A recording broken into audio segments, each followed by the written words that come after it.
After a little poll I made yesterday, over 80% of the votes suggested that they believe Little Nightmares 2 is a prequel, and understandably so, as there are some really solid arguments about why Little Nightmares 2 is a prequel, and many big YouTubers actually suggesting it as well. So it makes it a no-brainer that Little Nightmares 2 is a prequel, right?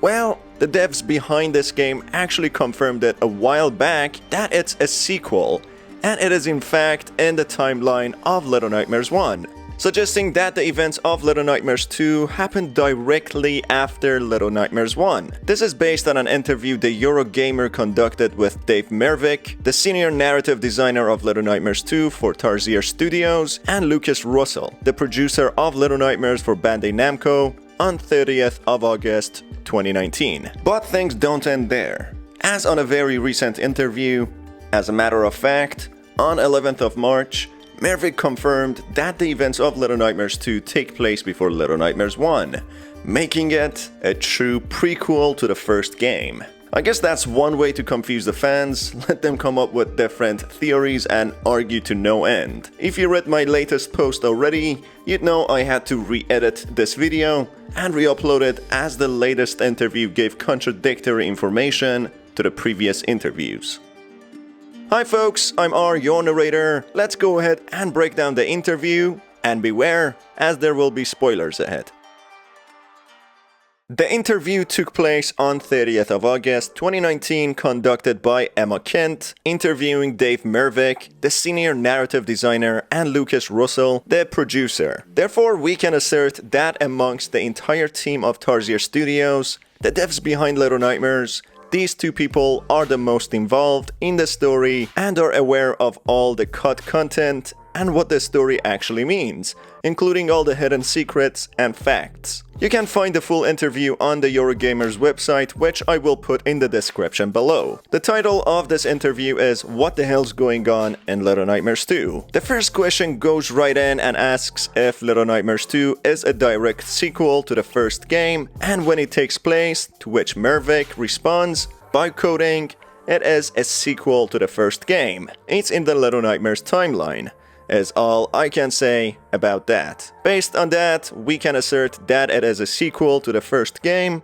and directly falls in the Little Nightmares timeline, until we find that it's not on a recent interview. However, considering the ending of Very Little Nightmares, it of course suggests that the yellow raincoat left in the luggage room has a backstory of its own. Before getting to this luggage room, there's a glitch figure of a child mimicking eating something in an identical fashion to how Six ate things in the maw. Maybe this glitch displays that Six was in this area before, and maybe dropped her raincoat in the luggage room. I went over some arguments for and against Little Nightmares 2 being a prequel or a sequel, which you can watch by hitting the card above for more information. Maybe there's a hidden backstory which explains the plot holes on how the raincoat ended up in the room. Maybe in a possible DLC we will find out more about the backstory, as DLCs tend to fill the gaps and explain the plot holes, as it was the case with the first game's DLC, explaining who the gnome was that Six ate, what the gnomes were doing in the maw, and a bit of the backstory of the lady. This is not the only interview where the creators have referred to Little Nightmares 2 as a sequel. In another interview, which is much more recent than this one that we're talking about in this video, conducted on 2nd of February 2021 by Robert Purchase, the senior staff writer of Eurogamer, Robert asks a question where he refers to Little Nightmares as a sequel, and Mervick does not correct him and carries on answering the question, implying that it's a sequel. Again, in another question, Robert asks what you want the fans to take from this game, to which Mervick responds by quoting, "We really want people to feel that this is a worthy sequel." So folks, not only once or twice, it's been mentioned multiple times by the senior staff of Tarsier that Little Nightmares 2 is a sequel. But then again, on a recent interview which was published yesterday, Mervick said that the story of Little Nightmares 2 takes place before Little Nightmares 1. So till now, if you thought Little Nightmares 2 was a sequel, you have been misled by the people behind the game, presumably because they wanted to deliver that shock factor at the end of the game. without spoiling it. Now that it's cleared out, it provides the opportunity for more theories to what Six's origin is, how she got to the maw, what happens after she kills the lady, and a lot more. Another extremely intriguing question that might hint out towards the time loop theory and the twisted timeline of Little Nightmares is when the interviewer asks, does Six have her powers from the end of the first game? To which we get very interesting answers. I like how this interviewer asks all the right questions. Fantastic job, Emma. Thanks for this great interview you conducted if you ever get to watch this video. Russell answers, it's something we don't want to talk about as it would spoil the game. Not much info here, but then Russell continues, obviously having Six in this game means you'll definitely discover more about her personality. But the timeline also affects how Six will be in this game. So answering the question could also answer the timeline question. Very, very interesting indeed. Dissecting this answer could suggest that Six behaves differently and has different personalities and different periods of the timeline. This could maybe point out that Six will be a different character further down in the timeline, when she possibly becomes the lady. It also talks about her powers. They are not present here, but the timeline is just as cryptic as the absent powers of Six. And by powers here, I mean the hunger bout, which allows her to consume life forces and absorb different characters' powers as well. As it's been now confirmed to be a prequel, we know she wouldn't have her dark smoke abilities until the end of the first game, after she consumes the lady. It does kind of hint out that there's more than meets the eye. The timeline is twisted and Six has different personalities and maybe powers in different parts of the timeline. But for now, let's dive deeper in the interview and extract more information. Another key question, or better say statement, quotes, it definitely gave me 1984 vibes. Russell again quotes, everything is also linked to the televisions as well. They all play a central role in the story, but also gameplay perspective. I'm honestly loving this interview and the questions, and I love how transparent Russell is compared to Mervik. If I do ever get to meet him and interview him, I will possibly tell you the entire story, unveiling all the mysteries and clearing out all the plot holes. Another really important question asks, could you tell us a bit more about the hunter and the teacher and how they fit in the world and their motivations? Mervik answers, all the residents of Little Nightmares don't have any motivations. It's the base instincts of people, so the hunter is just bloodthirsty. He has the blood sport impulse to reduce people and animals to nothing or trophies on the wall. Just pure naked aggression. They don't have a goal in life that they want to achieve. It's just this urge, and I find that more nightmarish when people don't have an agenda or evil plans. The teacher has the sense of authority that people have over you as a child. So we could say the residents of Little Nightmares are driven by their base instincts of their roles without any other thought. The radio tower has created mindless robots of them, carrying out their daily tasks without any other motivation or change. You cannot reason with them and get their side of story. There's nothing. It's a blank mind, who are unprejudicedly and indiscriminately chase after anyone or anything out of norm in their specific domain. You are always seen as a prey to the hunter. You must be seen as an obedient student to the teacher. Otherwise, you're out of place and must be destroyed. To the doctor, you must be a patient, or otherwise, you're dead too. Another top-notch question asks about Mono. How would you describe the new character of Mono and what his personality is? Russell answers, he likes to put things on his face. You can treat him like a shy boy or something who doesn't want to reveal his personality, but he usually covers his face when he can. I love this man. He's very transparent. This could further fortify my theories about why Mono wears his paper bag on a video which you can watch by hitting the card above. Russell continues how Mono is a protective child towards Six and how their relationship evolves with lows, highs, and cliffhangers. I love how he slipped a major plot in the interview without any of us noticing back in 2019. He's referring to the ending where Mono is literally hanging on the cliff. Did I mention I love this guy Russell, he's got a way with words, being extremely vague while unveiling a lot of information about the plot.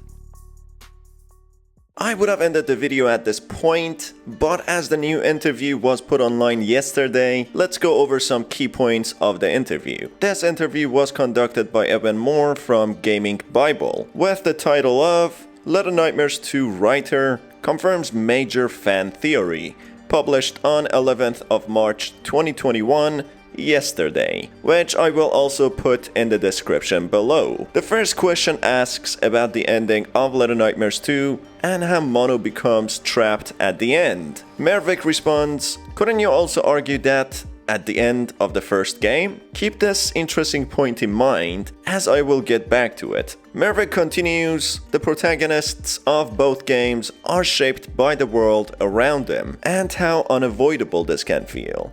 In other words, Mervik is pointing out that despite the ending of Little Nightmares 1 suggesting that 6 is victorious, she is in fact trapped and shaped by her surrounding just like Mono. Mono is trapped by the eye and ends up becoming the Thin Man, a misshaped glitch that is the fate of 6 as well, surrounded by greed and hunger, and eventually will become the Lady. There's no other place for her to go outside of the Maw. It's the only place that makes sense for her. She has these frequent bouts of hunger now, and the only way she can relieve them is by welcoming more guests and absorbing their life forces. Therefore, we can say, when she stands outside of the Maw at the end of Little Nightmares 1, she has accepted her fate and awaits more guests to come and welcomes them. In conclusion, she is just as trapped and defeated as Mono, shaped by the world around her, awaiting her inevitable doom, being consumed by another 6 at the end of her life cycle. Another question quotes, the ending heavily suggests that Mono is always destined to become the Thin Man in an endless cycle. In other words, the two are one and the same.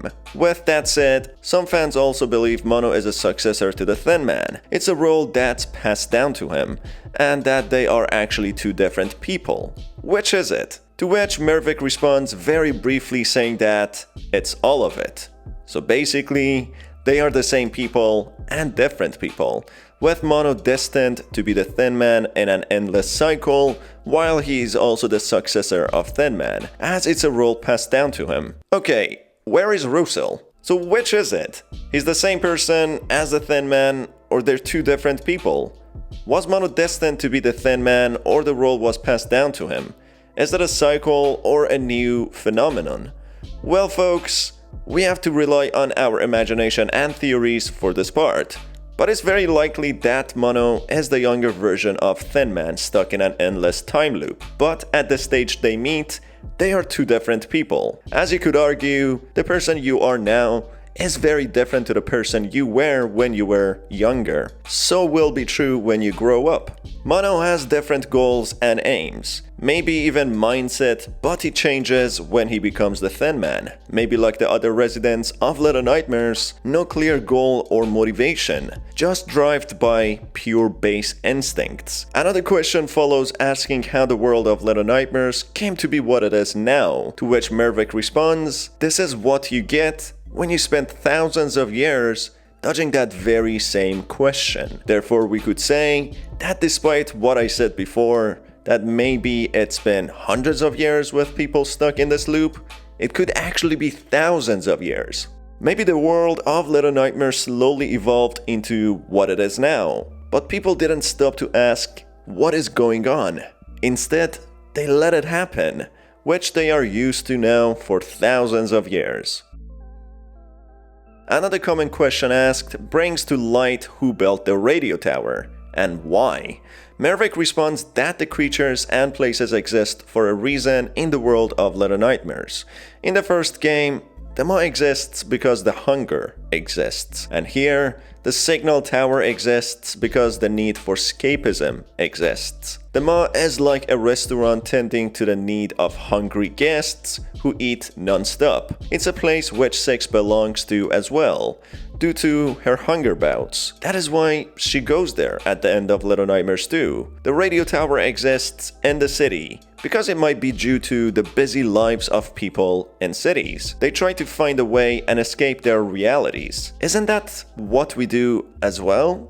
Eating brings joy, and watching movies or TV lets us escape our realities for at least a short while. I won't get into this topic in today's video, as this topic would take a very long time to talk about. Mervik continues by saying that it's not only about screens, but what it portrays. It is inspired by the idea of spectacle, this thing that delights you in order to destroy you, that corrupts the way you see the world and blinds you to the true monsters. So in other words, the world of Little Nightmares is a big metaphor which I made a video about previously, which you can watch by hitting the card above. So in fact, overindulging in specific things such as overeating and wasting too much time in front of TV can be actually detrimental to you, stopping you from being productive and doing things that will actually be beneficial to you. The little joyful periods you spend add up and become a bad habit, therefore creating the monster, or in the game's lore, the eye monster. Things that might seem good for you or delightful turn out to be detrimental to you. Hence, getting back to a previous answer where Mervik mentioned that the world of Little Nightmares came to be what it is, as the populace ignored the very same question for thousands of years. We tend to ignore our bad habits in real world until it starts to destroy us, just like in Little Nightmares. And finally, getting back to the question whether Little Nightmares 2 is a prequel or a sequel, the interviewer asks, is Little Nightmares 2 a prequel? To which Mervik responds, the story of Little Nightmares 2 does indeed take place before the story of Little Nightmares 1. So folks, this confirms it that Little Nightmares 2 is in fact a prequel to the first game, despite many times that Mervik suggested it's a sequel in previous interviews. I guess he said it's a sequel as sequels tend to introduce a new story which you wouldn't be aware of, but prequels tend to answer unanswered questions from previous games, with us knowing or at least guessing what would happen. For example, if we knew Little Nightmares 2 would be a prequel from the beginning, we would know something would happen to Mono as he's not present in the first game.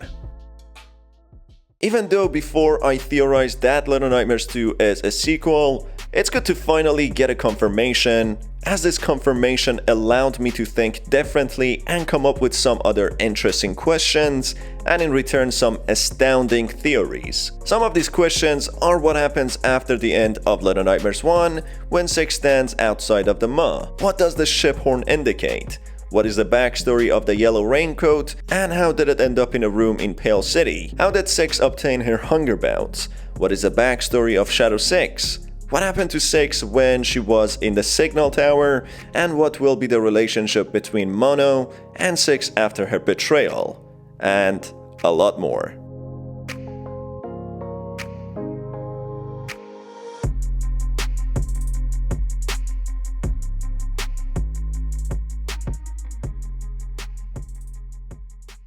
And that about does it for this video, folks. As I mentioned before, you can find this interview down in my description, which you can use and extract more details from, which then you can forward to me via Twitter. For more videos, stay tuned right here by hitting the subscribe button and the notification bell. You can also follow me on Twitter, where you can talk to me directly. It's been your host R. Thanks for being here, folks. Till the next video, have a fantastic day.